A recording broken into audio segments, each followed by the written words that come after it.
Hello, Omar.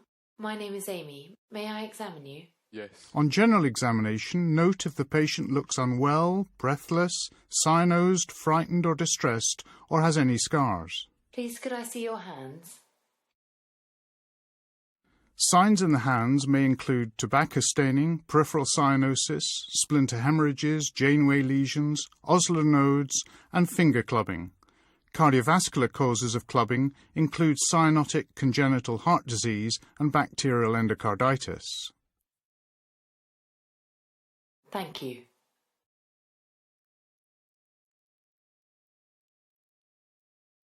To examine the radial pulse, place the pads of your 3 middle fingers over the right radial artery at the wrist.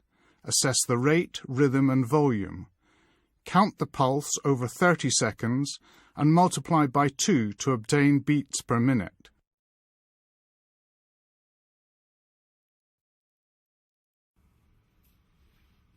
Do you have any pain in your shoulder? No. To detect a collapsing pulse, first check that the patient has no shoulder or arm pain or restriction on movement.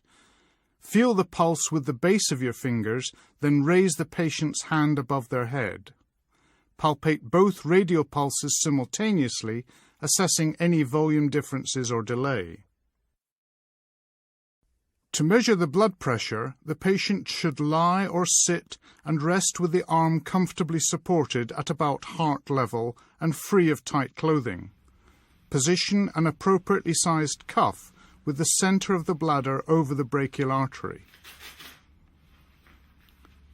Palpate the brachial pulse, which is medial to the biceps tendon, and inflate the cuff. The point at which the pulse becomes impalpable is a rough estimate of the systolic pressure.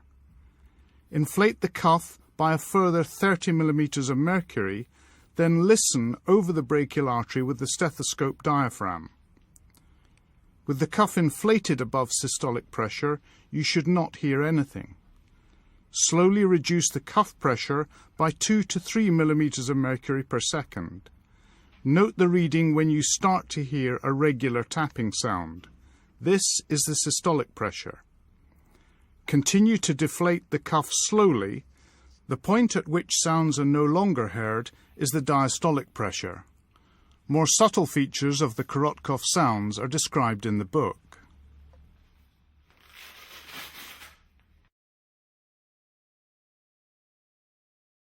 I'm just going to press gently on your neck. To feel the carotid pulse, lie the patient semi-recumbent. Only assess one side at a time. Gently place the tip of your thumb between the larynx and the anterior border of the sternocleidomastoid muscle. To look for the jugular venous pulsation, lie the patient supine at 45 degrees. Could I get you to turn your head very slightly to the left-hand side? Ensure the patient's head is resting comfortably to relax the neck muscles. Look across the neck from the right-hand side in good light. The JVP is the vertical height of the top of the pulsation above the sternal angle. Do you have any pain in your tummy? No. If uncertain, use the abdominojugular reflex or occlusion to identify the JVP. I'm just going to have a look in your eyes. Look for xanthelasma, corneal arcus and conjunctival pallor. Could you open your mouth for me? And lift up your tongue. In the mouth, look for central cyanosis and dental caries. Thank you. Inspect the precordium with the patient sitting at 45 degrees and the shoulders horizontal. Look for surgical scars, visible pulsations and chest deformity. Lay your hand flat over the precordium to obtain a general impression of the cardiac impulse. Locate the apex beat by laying your fingers on the chest parallel to the rib spaces. It's normally in the 5th interspace at or medial to the midclavicular line. Note its character.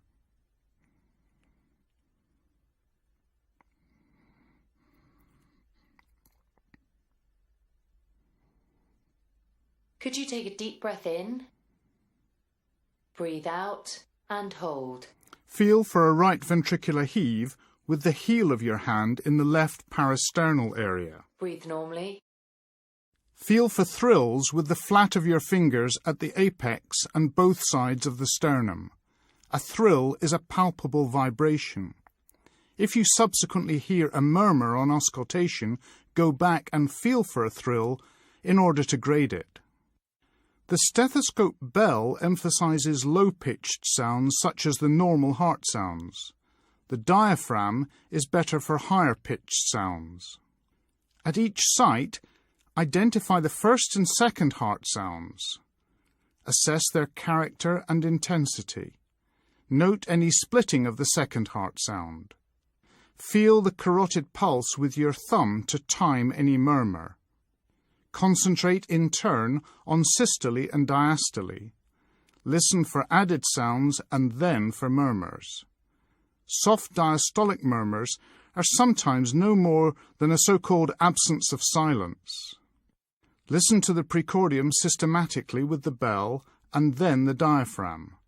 Listen at the apex where you felt the apex beat.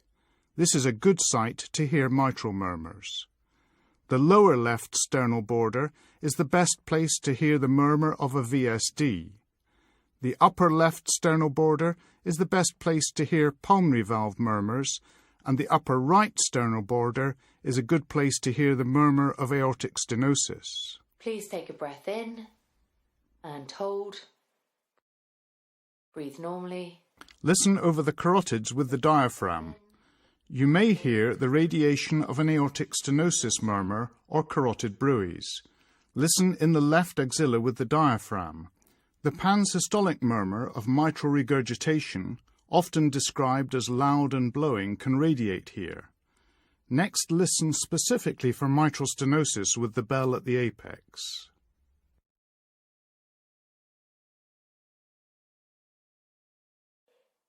Please could you roll onto your left-hand side? This is accentuated in the left lateral position. It's a mid-diastolic rumbling sound which may follow an opening snap.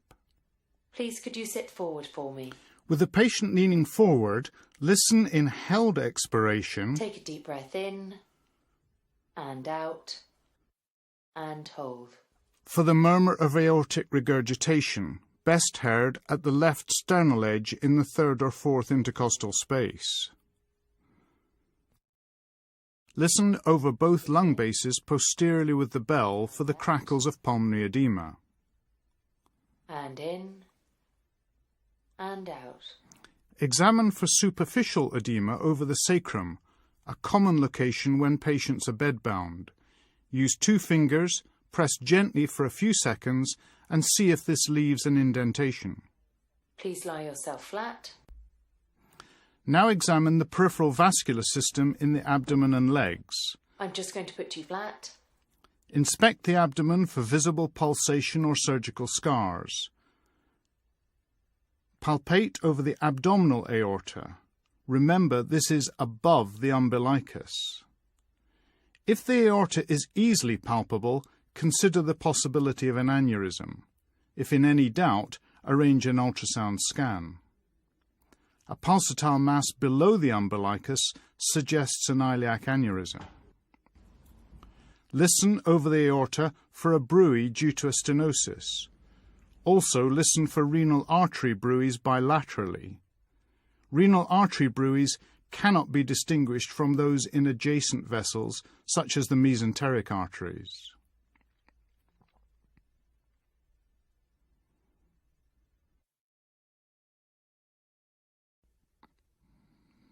Inspect the legs and feet, considering ischemia and venous insufficiency.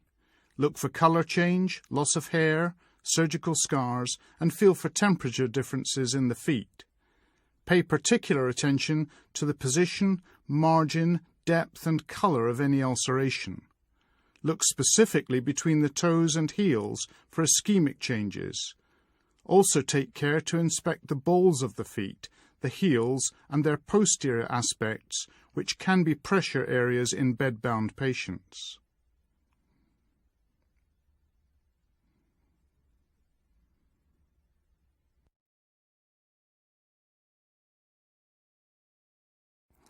Palpate the lower limb pulses, beginning with the femoral pulses. Explain what you're going to do. The femoral pulse is felt below the inguinal ligament about midway between the anterior superior iliac spine and the pubic tubercle. Use the pads of your extended index and middle fingers. This pulse can be difficult to feel in obese patients. Remember that the common femoral artery is frequently used for vascular access during percutaneous interventions. Simultaneously palpate the right femoral and right radial pulses to check for radiofemoral delay, a sign of aortic coarctation. Use the stethoscope diaphragm to listen for femoral artery bruits. A bruit is a rushing sound made by turbulent flow due to narrowing or irregularity of the vessel lumen. Remember that if a vessel is completely occluded, there will not be a bruit.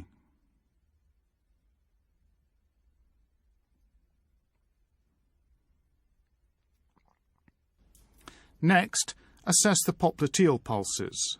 The patient must lie relaxed on a firm, comfortable surface.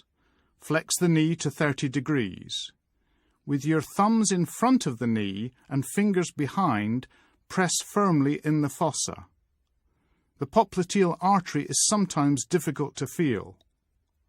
If it's very easy to feel, there may be an aneurysm.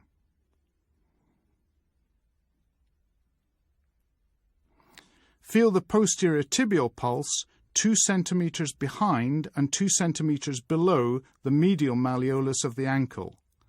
Palpate using the pads of your middle 3 fingers.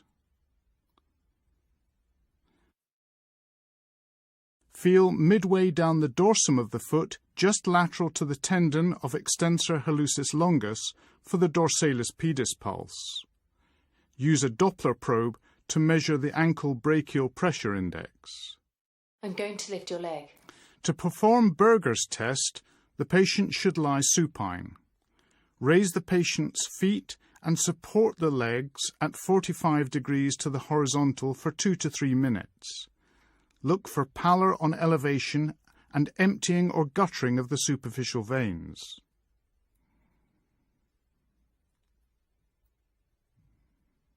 Can I get you to sit up and to swing your legs over the bed?